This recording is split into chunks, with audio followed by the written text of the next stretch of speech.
आप सबका स्वागत है बैंक साथी यूट्यूब चैनल पर। एग्जाम के लिए रिलेवेंट पर इंडिलेवेंट नहीं, इसी मोटिव से आज का वीडियो स्टार्ट करते हैं। तो आज का वीडियो में जो डेली करंट कवर करेंगे 4 और 5 तारीख का। तो मैं आपका दोस्त हीरकनाथ, आपका कोई भी टाइम बिना वेस्ट करें हम पहले इसके ऊपर बढ़ते हैं, ठीक है। तो पहला न्यूज़ आ रहा है कि जो शिवराज सिंह चौहान है, जो कि अभी के टाइम पे यूनियन मिनिस्टर है एग्रीकल्चर एंड फार्मर वेलफेयर के, तो इन्होंने लॉन्च किया विकसित कृषि संकल्प अभियान। ये एक तरह का 15 दिन लंबा जो है नेशनल वाइड इनिशिएटिव है, जो कि लॉन्च किया गया था Indian council of agriculture research centre institute of fresh water aquaculture, जो कि भुवनेश्वर उड़ीसा में यहाँ पे। मेन ऑब्जेक्टिव है कि मॉडर्नाइज करना जो एग्रीकल्चर और फिशरी है उसको बाय कनेक्टिंग 1.5 प्लस करोड़ जो फार्मर्स हैं वो एडवांस टेक्नोलॉजी यूज़ कर पाए। ये इस इनिशिएटिव का पूरा प्लान है, ठीक है। तो इसके बारे में पूरा डिटेल में थोड़ा और कुछ डिटेल में पढ़े तो समझ आएगा आपको। तो इसमें आपको मिलेगा कि ये जो इनिशिएटिव है सिर्फ जो ministry of agriculture farmer welfare है वो अकेले नहीं कर रही। इसका जो ICAR है, उसका जो स्टेट गवर्नमेंट है, उसका जो कृषि विज्ञान केंद्र है, और भी बहुत सारे जो है पार्टनर करके इसको इम्प्लीमेंट कर रहे हैं। इसके अंदर बोला गया है कि इसके अंदर टोटल 2170 साइंटिस्ट टीम, मतलब कि 2170 साइंटिस्ट टीम जो है फॉर्म की जाएंगी। और ये साइंटिस्ट टीम जो है जो विलेजेस हैं वहाँ पे जाएंगी और फिर उनको जो है सिखाया जाएगा कैसे जो है एग्रीकल्चर प्रैक्टिस होती है साइंटिफिकली। उसके साथ ही जो है 16,000 एग्रीकल्चर साइंटिस्ट भी जो है जाएंगे विलेजेस में। कितने विलेजेस में आप देख सकते हो, कुछ 700 प्लस डिस्ट्रिक्ट हैं उसको कवर करेंगे। और 2 विलेजेस जो हैं हर दिन हर एक टीम जो है कवर करने का काम करेगी। जितने भी साइंटिस्ट रहने वाले हैं वो 2 विलेजेस जो है हर दिन करने वाली है और हर एक टीम जो है ये सब करने वाली है। तो इसके अंदर बोला जा रहा है कि जो टेक्नोलॉजी बेसिक टेक्नोलॉजी गैप है उसको फिल करने का काम करेगा बाय यूजिंग 731 जो किसान विज्ञान केंद्र है उसके साथ, और उसके साथ ही मिलके 113 जो ICAR इंस्टीट्यूट्स हैं, ये सब मिलके भी, ठीक है। तो ये आपको याद रखना है कि ये एक तरह से जो फार्मर्स है, जैसे कि ये फार्मर है, तो इस फार्मर को कैसे जो है ड्रोन टेक्नोलॉजी यूज़ करे, या तो जो डिफरेंट जो बेसिक जो टेक्नोलॉजी होती है नॉलेज का, वो जो है गैप कवर करने का काम करेगा अंडर दिस इनिशिएटिव। इसके साथ ही जो क्लाइमेट रिजिलेंस फार्मिंग है, फिर नेचुरल फार्मिंग है, सॉइल हेल्थ कार्ड है, ये सब में फोकस करते हुए जो है इस इनिशिएटिव को लिया गया, ठीक है। और पोस्ट हार्वेस्ट मैनेजमेंट, उसके साथ जो वैल्यू एडिशन होता है जिसके साथ लॉसेस कम हो, ये सब चीज़ करने के लिए जो है इनिशिएटिव लिया गया, ठीक है। तो एग्जाम के लिए जो है यहाँ तक इंपॉर्टेंट था, ऊपर से लगे यहाँ तक। बाकी चीज़ जो है आपको थोड़ा एक्स्ट्रा इन्फॉर्मेशन देकर रखा है जिससे आपको समझने में हेल्प हो ये इनिशिएटिव का काम क्या है। नेक्स्ट में बढ़ते हैं। तो नेक्स्ट न्यूज़ जो है अवार्ड है, और आज की न्यूज़ इतना बड़ा नहीं है, आज इतना ज़्यादा कंटेंट नहीं मिलने वाला। इसका अवार्ड और अपॉइंटमेंट है। कारण यही है कि जो माइंड मैपिंग वाला कंटेंट है उसको बनाने में टाइम लगता है, और अभी थोड़ा वीकली कंटेंट बनाने में थोड़ा सा बिजी चल रही है टीम, तो वो कर नहीं पा रही। बट ठीक है, अभी हम जो भी करंट अफेयर्स रह गए होंगे वो हम कल कवर करवा लेंगे, ठीक है। तो कल का PDF थोड़ा बड़ा हो सकता है, बट आज के लिए ये मैनेज कर लो। आज सिर्फ अवार्ड और अपॉइंटमेंट ही है। इसके बाद तो पहला आपको मिल रहा है अवार्ड नेशनल अनुभव अवार्ड स्कीम 2025 का। इसको दिया गया है by the ministry of personnel public grievances and personal के द्वारा। टोटल देख सकते हो, टोटल ये 5 लोग को ये अवार्ड दिया गया है, अभिनव अवार्ड। इसके बारे में पढ़ने से पहले हम थोड़ा इसके बारे में डिटेल में चीज़ें पढ़ते हैं, क्या ये अवार्ड है, किस वजह से दिया जाता है। तो ये अवार्ड में जो है जो जितेंद्र सिंह, जो कि अभी टाइम पे यूनियन मिनिस्टर ऑफ स्टेट है, मिनिस्ट्री ऑफ पर्सनल ग्रीवेंसेस और पेंशन के, तो इनको एज ए चीफ गेस्ट बुलाया गया था और इन्होंने ही इनोग्रेट किया था इस अवार्ड को। इस अवार्ड को दिया जाता है रिटायर पर्सनल या तो जो रिटायर्ड एम्प्लॉयज़ हैं उनको, कि वो अपना जो भी एक्सपर्टीज़ है या जो भी उनका जो भी उन्होंने सीखा है वो जो है एक तरह से डॉक्यूमेंट फॉर्म में रहे, और वो बाद में जो है जो नए यूथ आएंगे उनको हेल्प होगा, ठीक है। तो इसमें लिखा है टू अनकरेज द रिटायरिंग और retired employ to document their experience and institutional memory via write up, ठीक है। तो जो भी उनका मेमोरी रहेगा, वो क्या क्या उन्होंने सीखा है ड्यूरिंग देयर करियर, वो सब चीज़ें जो है एक राइटअप फॉर्म में लिखा जाएगा, जिसकी वजह से जो यूथ है जो नया जो भर्ती होगा उसको हेल्पफुल रहने वाला है। तो इसके अंतर्गत देखोगे टोटल 5 अभिनव अवार्ड दिए गए हैं, और इस अभिनव अवार्ड के अंतर्गत एक मेडल दिया जाता है, एक सर्टिफिकेट दिया जाता है और 10,000 रुपये एज अ कैश दिया जाता है, और 10 जो है जूरी सर्टिफिकेट भी दिए गए हैं जिसके अंदर एक मेडल और फिर एक सर्टिफिकेट दिया जाता है, ना कि कोई कैश दिया जाता है, ठीक है। तो ये 10 जूरी जो विनर्स हैं ये पढ़ना तो बहुत मुश्किल है, और एग्जाम में पूछाना भी मुश्किल है। एग्जाम में तो ये अभिनव अवार्ड पूछा जाना ही मुश्किल है कि कौन जो है अभिनव अवार्ड जीता है, लेकिन तब भी एक बार आप घुमा लेना कि ये 5 जो नाम मैं आपको लिख कर रखा हूँ इसको याद करते हुए चलना, ठीक है। तो पहला है हुकुम सिंह मैना, जो कि एडिशनल सेक्रेटरी है department of land resources ministry of rural development के। उसके साथ जो सेलिनी खच्चर है, ये चीफ जनरल मैनेजर है स्टेट बैंक ऑफ इंडिया के, तो इनको भी अवार्ड दिया गया है। इनका जो भी एक्सपर्टीज़ है वो लिखा है इन्होंने अपने बारे में, तो अच्छे से डिस्क्राइब किया है या जो भी एक्सप्लेनेशन दी उसके से ये अवार्ड इनको दिया गया है। नेक्स्ट जो है वो आ रहा है एम वेंकटेशन, तो इनको जो है officer on duty special duty to the ministry of state for the PMO, इस इधर काम करते, तो इन्होंने जो भी इनका एक्सपीरियंस था वो लिखा था, इसके से इनको अवार्ड दिया गया। नेक्स्ट मान सकते हो ये भी देख सकते हो पोस्ट ऑफिस की तरफ से आते हैं जो बेंगलोर साउथ डिवीजन के, तो इनको भी अवार्ड दिया गया। उसका संजू पीके को भी अवार्ड दिया गया कि ये हेड कांस्टेबल थे सीआरपीएफ के, तो इन्होंने भी अपना एक्सपीरियंस लिखा था, जिसके से इनको भी अवार्ड दिया गया। ठीक है, तो 5 नाम याद रखने हैं, और ये 10 जूरी के मेंबर जो हैं याद नहीं रखोगे तब भी चलेगा, बिकॉज इतने सारे नाम याद करने पड़ते हैं, उसके साथ 10 और याद करोगे वो भी वैल्यू नहीं है उसकी, मतलब एग्जाम में पूछाने बहुत कम चांस है, तो इसको स्किप करते हुए चलो तो ज़्यादा अच्छा रहेगा। और अभिनव अवार्ड के बारे में बात करें तो इसमें जो पहला नाम है और दूसरा नाम है इसको ज़्यादा से ध्यान देते हुए चलना। नेक्स्ट चलते हैं, नेक्स्ट आ रहा है नेशनल नाइट एंजल अवार्ड 2025 का। ये जो है प्रेसिडेंट द्रौपदी मुर्मू के द्वारा दिया गया है, और इसको 15 जो प्रोफेशनल नर्सेस हैं अक्रॉस इंडिया उनको दिया गया है। ठीक है, तो अब 15 के 15 नर्सेस के नाम तो याद होंगे नहीं, तो बेटर यही है कि इसको भी स्किप करते हुए चलो।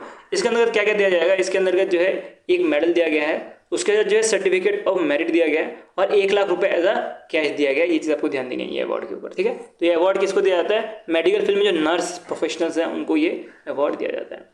नेक्स्ट बहुत इंपॉर्टेंट है 72 मिस वर्ल्ड पीजी एंड जो है हैदराबाद में हो रहा था, मतलब मिस वर्ल्ड हो रहा था, और इसको जो है मिस वर्ल्ड ऑर्गेनाइजेशन जो यूके बेस्ड है इन्होंने ऑर्गेनाइज किया था।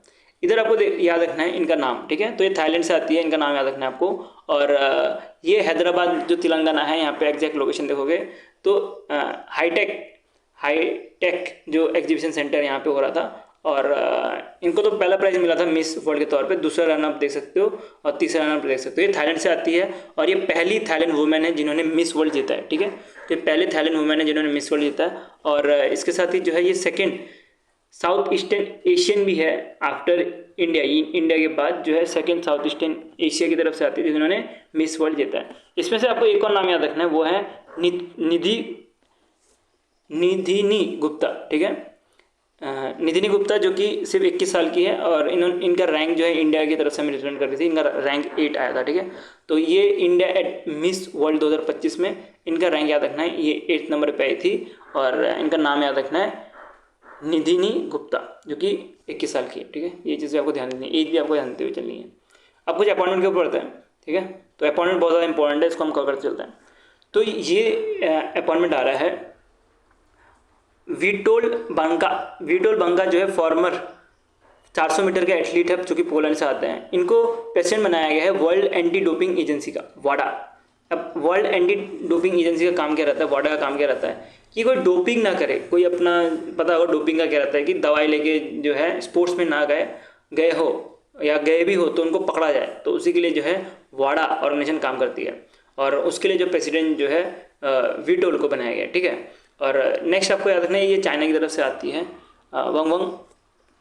यंग ही होगा शायद जो भी प्रोनाउंसिएशन है इनका, तो ये चाइना से आती है। इन्होंने पहला विंटर ओलंपिक गोल्ड मेडल जीता था 2002 में, ये इनकी एक अचीवमेंट है, और इनको जो है एज अ वाइस प्रेसिडेंट के तौर पे बनाया गया है, वाइस प्रेसिडेंट की तरह बनाया गया है वर्ल्ड एंटी डोपिंग एजेंसी का, मतलब वाडा का बनाया गया है। इनका टर्नओवर जो है 1 जनवरी 2026 से चालू होगा और 31 दिसंबर 2028 तक खत्म होगा। ठीक है, तो इनको अभी रीइलेक्ट किया गया है, ये पहले से इलेक्टेड थे, इनको रीइलेक्ट किया गया, तो इन्होंने किसको रिप्लेस नहीं किया गया, इसलिए आपको ज़्यादा ब्लैंक दिख रहा होगा। ठीक है, तो इनको तीसरी बार जो है 3rd टर्म के लिए जो है इलेक्ट किया गया है। ठीक है, तो अभी इनका टर्म चल रहा है और ये वापस से 2026 के बाद अपना जो है टर्म स्टार्ट करेंगे। नेक्स्ट चलते, नेक्स्ट आ रहा है आशीष पांडे जो कि है ईडी मतलब executive director of bank of Maharashtra का, और इनको जो है MD एंड CEO बनाया है यूनियन बैंक ऑफ इंडिया का, और ये रिप्लेस करेंगे आप इनका नाम देख सकते हो मनी मेघालिया जो है इनको रिप्लेस करेंगे, और इनका टर्नओवर जो है 3 साल के बाद अब खत्म होने वाला है। दूसरे अपॉइंटमेंट आपको देखना है कल्याण कुमार है, और ये भी ED है पंजाब नेशनल बैंक के, और ये अभी बनने वाले हैं MD and CEO of central bank of India के, और ये रिप्लेस करेंगे MV राव को, क्योंकि इनकी जो है रिटायरमेंट होने वाली है जुलाई 2025 में। ठीक है, तो ये जो अपॉइंटमेंट अभी हुई नहीं है, ठीक है, इसके ऊपर रिकमेंडेशन दी गई है by financial service institute bureau के द्वारा। तो इनने रिकमेंडेशन दी है, पर इसके बाद ये रिकमेंडेशन देने के बाद ये जाएगा अप्रूवल करने के लिए बाय दी ACC, मतलब cabin appointment committee of the cabinet के पास जाएगा, और ये अप्रूव करने के बाद जो है इनकी अपॉइंटमेंट इशू की जाएगी by the department of financial service. उसके बाद जो है इनकी MD and CO की अपॉइंटमेंट होगी। तो अभी इनके ऊपर रिकमेंडेशन दिया और ये रिकमेंडेशन मानना अनिवार्य रहता है, ठीक है। तो अब जो ये अब आपको अपॉइंट होते दिख जाएंगे ये दोनों पर्सन। और ऐसी कुछ जो है सेम चीज़ जो है संजय जोशी के साथ भी हुई है कि संजय जोशी को जो है अभी के टाइम पे ये काम कर रहे हैं as a general manager of United India Insurance Limited का, और अब जो है इनको ओरिएंटल इंश्योरेंस कंपनी लिमिटेड का CMD बनाया गया है, मतलब चेयरमैन और मैनेजिंग डायरेक्टर बनाया गया है। ये रिप्लेस करेंगे RR सिंह को, जिन्होंने रिटायर कर लिया था 2025 फेब के महीने में, और अभी ये अपना कार्यकाल जो है 31 अगस्त 2027 तक चलाएंगे, ठीक है। तो ये डेट से इतना इंपॉर्टेंट होते नहीं, बस इतना रखना है कि 31 तारीख तक चलाएंगे। अगर याद रख पाते हो तो, नहीं रख पाते तब भी कोई इतना दिक्कत नहीं है। इनकी भी अपॉइंटमेंट अभी हुई नहीं है, इनकी अपॉइंटमेंट भी जो है फाइनेंशियल सर्विस इंस्टीट्यूट ब्यूरो ही रिकमेंडेशन दिया है। और इसके बाद मैंने आपको बताया कि ACC के पास जाएगा, और ACC के पास जाने के बाद इनका जो भी अपॉइंटमेंट लेटर है वो डिपार्टमेंट ऑफ फाइनेंस जो है इशू करता है। नेक्स्ट चलते हैं प्राइम मिनिस्टर ऑफ पुर्तगाल जो है मोंटेनीग्रो को बनाया गया है, और ये जो है डेमोक्रेटिक अलायंस से आते हैं, ठीक है। और इसके बाद ध्यान तो चलना नहीं, क्योंकि ये एक तरह से इंटरनेशनल न्यूज़ है, और PM और प्रेसिडेंट के ऊपर बहुत कम क्वेश्चंस पूछे जाते हैं अगर मेजर नहीं हो तो, क्योंकि फर्स्ट अगर PM होते तो पूछा जाता, या तो कोई वुमेन PM बनती तब पूछा जाता, लेकिन ऐसे क्वेश्चन आने के चांस बहुत कम होते हैं। तो इसको याद करना ज़रूरी है, लेकिन इतना मतलब नहीं करोगे तब भी चल जाता है, ठीक है। थोड़ा बहुत देख लेना बस एक बार। नेक्स्ट चलते नेक्स्ट आ रही है इंपॉर्टेंट न्यूज़ है। President of African development bank किसको बनाया गया है? सिद्धि ताह को जो है बनाया गया है, जो कि मरुथियन से आती है, ठीक है, मरुथियन से आती है। ये रिप्लेस करेंगे जो नाइजीरिया के एडी सेना है, इनको जो है रिप्लेस करेंगे, और इनका जो है टर्नओवर टोटल 5 साल का रहने वाला है, और ये 1 सितंबर 2025 से अपना जो है ऑफिस जो है रिज्यूम करने वाले हैं। तो ये हो गया हमारा डेली करंट अफेयर्स पूरा का पूरा खत्म। आई नो थोड़ा वीडियो थोड़ा ज़्यादा छोटा है, 12 मिनट के आसपास वीडियो बनी है। कारण यही है कि जो माइंड मैपिंग कंटेंट है वो बनाने में थोड़ा टाइम लगता है, और अभी मेरा थोड़ा वीकली का आज खत्म कर दूंगा वीकली बना के, और कल से जो है माइंड मैपिंग कंटेंट भी आ जाएगा। और नॉर्मल से ज़्यादा टाइम लगता है। नॉर्मल अगर बात करें तो नॉर्मल PDF बनाने में मुश्किल से एक न्यूज़ बनाने में आधा घंटे के आसपास लग जाता है, समझने में, रिसर्च करने में। बट माइंड मैपिंग बनाने में 1.5 घंटे के आसपास लग जाता है, कभी 1 घंटा 1.5 घंटे के आसपास लग जाता है एक कंटेंट बनाने में। कारण ये है कि रिसर्च ज़्यादा करना पड़ता है, और फिर उसको फिर सोचना ही पड़ता है कि किसका फॉर्म हो, तो उससे थोड़ा ज़्यादा टाइम लग जाता है, ठीक है। कोई टेंशन वाली बात नहीं है, कल जो भी PDF रहेगा वो आपको प्रोवाइड कर दिया जाएगा, और जो भी क्लासेस होंगे वो कल जो है जो पेंडिंग जो आज का जो रह गया करंट अफेयर्स को लेकर जो है खत्म कर दिया जाएगा, ठीक है। सो वीडियो अच्छा तो लाइक कर देना, ऐसी कंटेंट दिखते तो सब्सक्राइब चैनल अभी के लिए मिलता रहता है। Thank you watching for this video, और वीडियो को शेयर कर दो दोस्तों के साथ, और ये PDF चाहिए तो टेलीग्राम ग्रुप ज्वाइन कर लेना, और इवन mappingaffairs.com में जाके आप PDF वहाँ से भी डाउनलोड कर सकते हो। अभी के लिए मिलता रहता है। Thank you watching for this video.